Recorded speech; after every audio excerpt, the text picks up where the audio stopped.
स्वागत है आप सभी का आपके अपने YouTube चैनल पर और मैं हूं प्रियंका। आज हम पॉलिटी की सीरीज़ का चैप्टर 7 डिस्कस करेंगे जिसका नाम है नगर प्रशासन।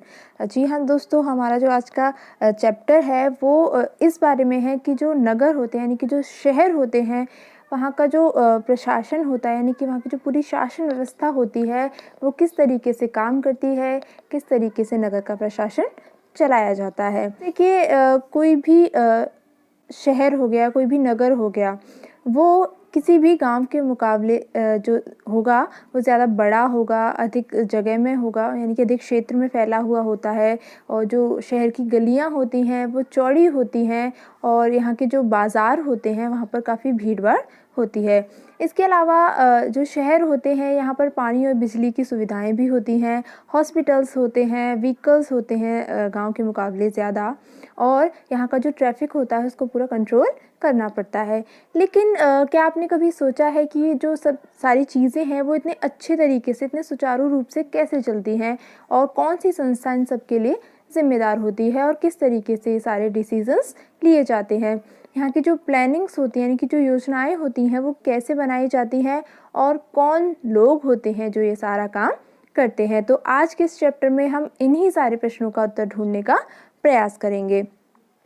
तो देखिए ये जो चैप्टर है नगर प्रशासन, इसमें जो इम्पोर्टेंट पॉइंट है सबसे पहला उसका नाम है नगर निगम। यानी कि नगर निगम क्या होता है? तो देखिए दोस्तों, नगर निगम एक बहुत बड़ी संस्था होती है। क्या होती है? एक संस्था है नगर निगम जो क्या करती है, सड़कों पर रोशनी की व्यवस्था करने और कूड़ा इकट्ठा करने, पानी की सुविधा उपलब्ध कराने और सड़कों और बाज़ारों की सफाई का काम करती है। कौन? नगर निगम। यानी कि नगर निगम एक संस्था है जो ये सारे काम करेगी। इसके अलावा नगर निगम का काम ये सुनिश्चित करना भी होता है कि शहर में बीमारियां ना फैले। और बीमारियां किससे फैलती हैं? गंदगी से। तो वो जो सफाई का काम होता है, कूड़ा इकट्ठा करने का काम होता है, अगर वो सही तरीके से होता रहेगा तो शहर में बीमारियां नहीं फैलेंगी। इसके अलावा स्कूल स्थापित करना, उन्हें चलाना, शहर में दवा खाने और अस्पताल चलाना, बाग बगीचों का रख रखाव करना, ये सारा काम भी नगर निगम का ही होता है। तो देखिए इस चैप्टर में जो बात की गई है वो बात की गई है पुणे शहर के बारे में। लेकिन देखिए जो शहर है पुणे एक बहुत ही बड़ा शहर है, तो यहाँ की जो संस्था चलाएगी, यहाँ मतलब इस नगर के जो प्रशासन को चलाने वाला जो संस्थान होगा उसको तो कहेंगे नगर निगम। लेकिन जो छोटे शहर होते हैं या कस्बे होते हैं तो वहीं पर नगर निगम को नगर पालिका कहेंगे। यानी कि यहाँ पर जो छोटे कस्बे हैं वहाँ पर नाम बदलकर इसका क्या हो जाएगा? नगर पालिका हो जाएगा। यानी कि काम सारे वही रहेंगे, सिर्फ नाम का अंतर आ जाएगा। यानी कि बड़े शहरों की अगर हम बात करें तो बड़े शहरों में ऐसे कहेंगे नगर निगम और छोटे कस्बों में ऐसे कहेंगे नगर पालिका। आपको इन दोनों में कंफ्यूज नहीं होना है, अच्छे से इस चीज़ को याद रखना है। अब देखिए ये प्रश्न उठता है कि ये जो सारे काम होते हैं इनको कौन करता है, ठीक है? तो इसके बारे में हम आगे जानते हैं। और जो हमारा नेक्स्ट पॉइंट है वो है निगम पार्षद एवं प्रशासनिक कर्मचारी। यानी कि जो नगर निगम है उसके कर्मचारियों के बारे में यहाँ पर अब हम चर्चा करेंगे। तो देखिए कोई भी शहर ले लीजिए, उसको क्या करते हैं, सबसे पहले अलग अलग वार्डों में बांटा जाता है, ठीक है? यानी कि एक ही शहर को कई अलग अलग हिस्सों में बांट दिया और उसको क्या कहेंगे? वार्ड कहेंगे। और देखिए हर वार्ड से क्या होगा? एक पार्षद का चुनाव होगा। यानी कि हर वार्ड का एक पार्षद होता है और उसका क्या होता है? चुनाव होता है, यानी कि लोगों के द्वारा उसे चुना जाता है। अब देखिए काफ़ी सारे पार्षद हो गए क्योंकि एक ही शहर को कई हिस्सों में बांट दिया गया है। अब देखिए ये सारे पार्षद होंगे, यानी कि कुछ पार्षदों के समूह मिलाकर क्या बनाएंगे? समितियां बनाते हैं। यानी कि कुछ पार्षद मिलकर क्या बनाएंगे? समिति बनाएंगे जो क्या करेगी? विभिन्न मुद्दों पर, यानी कि कोई भी शहर का मुद्दा है जैसे साफ सफाई से संबंधित है या पानी या बिजली की व्यवस्था से संबंधित है, तो उस पर विचार विमर्श करके जो समितियां होंगी जो किससे मिलकर बनी है? पार्षदों के समूह से वो निर्णय लेती हैं। जैसे कि एक बस स्टैंड है, उसे किस तरीके से बेहतर बनाना है, या मतलब कोई भी शहर के विकास से संबंधित कोई भी निर्णय हो गया, उसको कौन लेता है? समितियां जो होती हैं पार्षदों की, वो ये सारे निर्णय लेती हैं।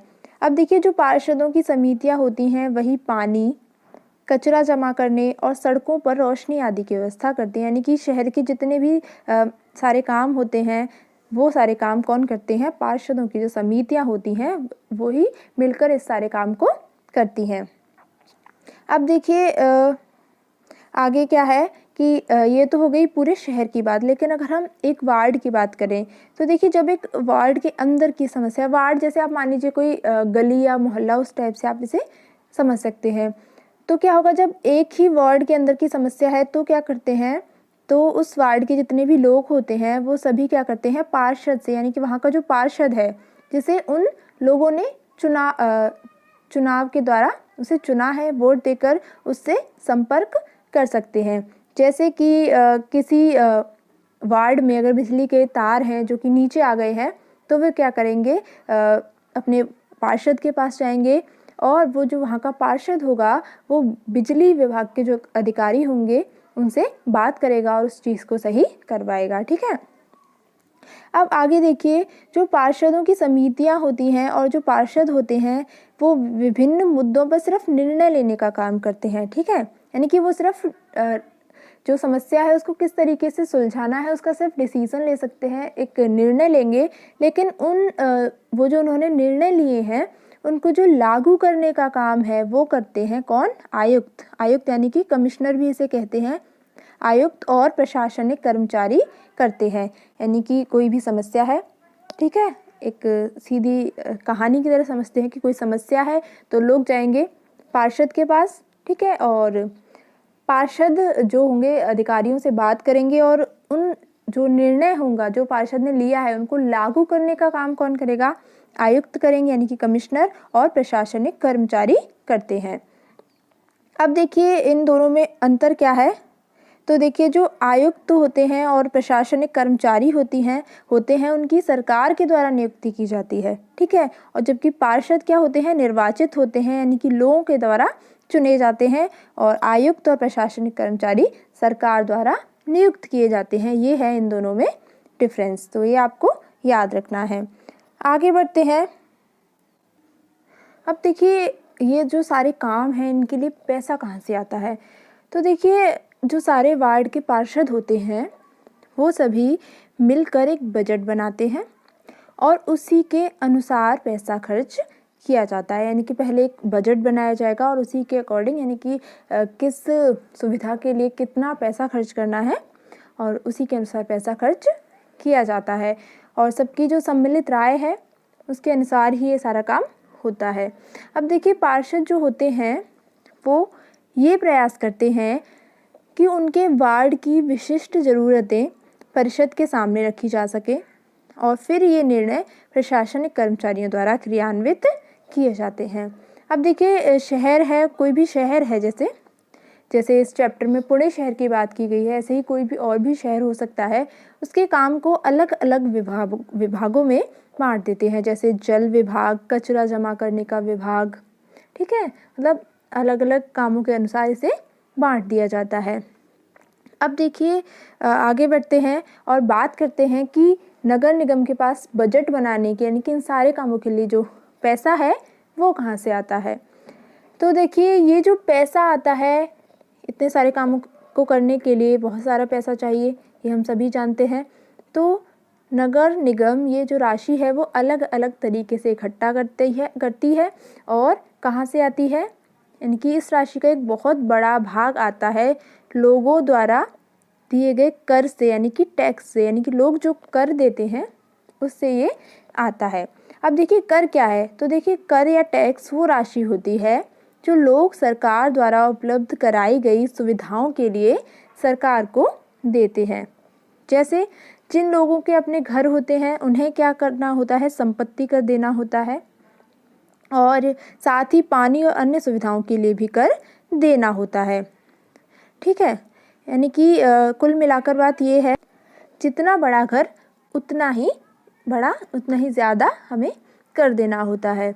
जैसे निगम के पास जितना भी नगर निगम के पास जितना भी पैसा आएगा उसमें संपत्ति कर से केवल 25 से 30% पैसा ही आता है। इसके अलावा देखिए जो एजुकेशन है उस पर भी टैक्स लगता है, या अगर आप किसी दुकान के या होटल के मालिक हैं तो उस पर भी आपको टैक्स देना पड़ता है।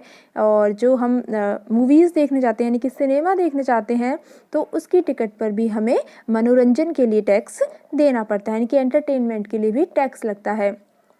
और जो ज़्यादा पैसे वाले लोग होते हैं यानी कि जो अमीर लोग होते हैं वो संपत्ति कर देते हैं, और बाकी सब लोग कुछ ना कुछ किसी ना किसी तरीके से टैक्स के रूप में देते ही हैं।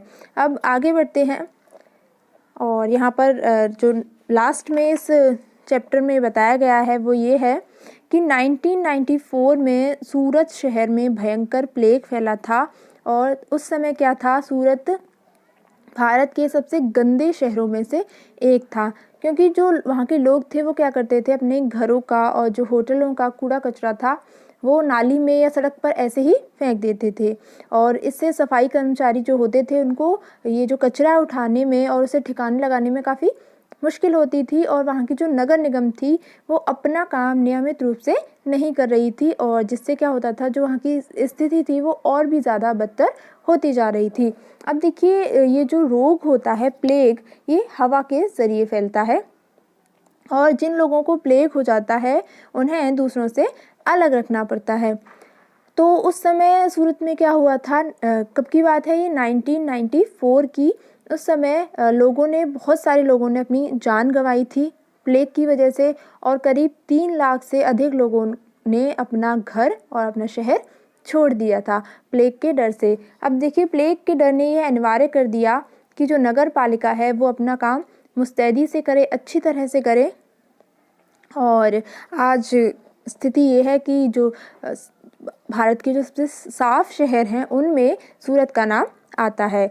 तो ये थी बात साफ़ सफाई की कि नगर निगम जो होती है वो किस तरीके से अपना काम करती है।